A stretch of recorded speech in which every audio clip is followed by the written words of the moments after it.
Ruramai is a young and highly educated Zimbabwean woman who is pursuing a professional career.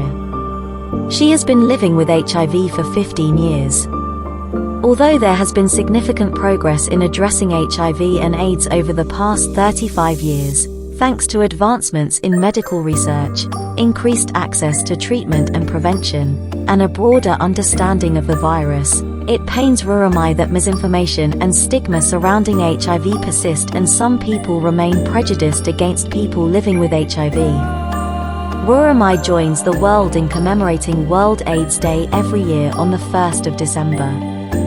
On this day, people around the world unite to show support for people living with and affected by HIV and to remember those who lost their lives to AIDS. In 2023, the world marks the 35th commemoration of this important day with the theme, World AIDS Day 35, Remember and Commit.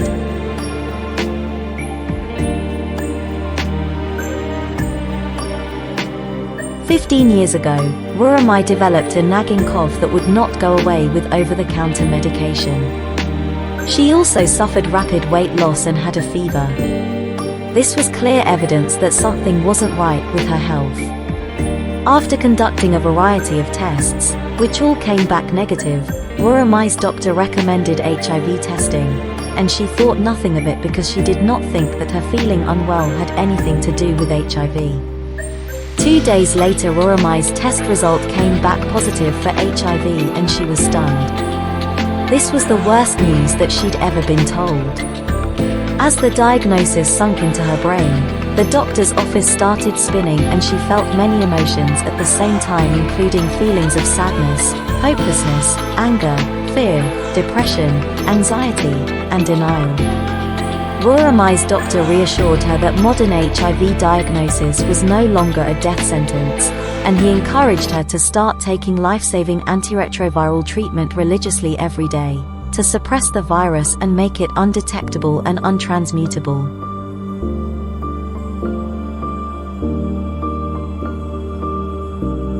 As Ruramai traveled back home from the city inside a packed bus with children who were on their way back home from school, she was oblivious to their loud voices, because still ringing in her ears were the doctor's words that her HIV test had come back positive, and she was grappling with the diagnosis.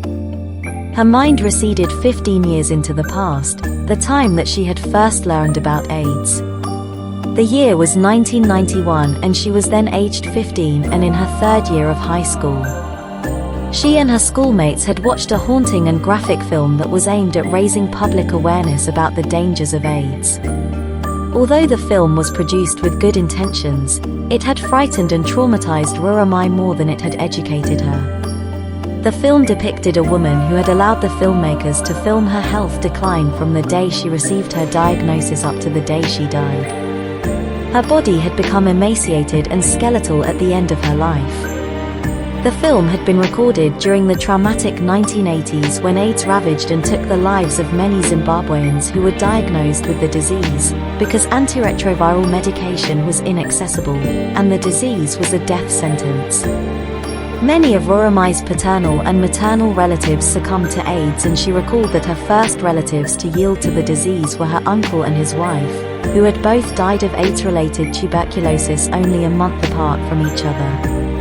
In the ensuing years, many of her paternal and maternal relatives also died of AIDS. Her uncle and his wife left behind 3 young children who were looked after by their elderly paternal grandmother, who was superstitious, and refused to believe that her son and daughter-in-law had died of AIDS-related tuberculosis and insisted that had both been bewitched.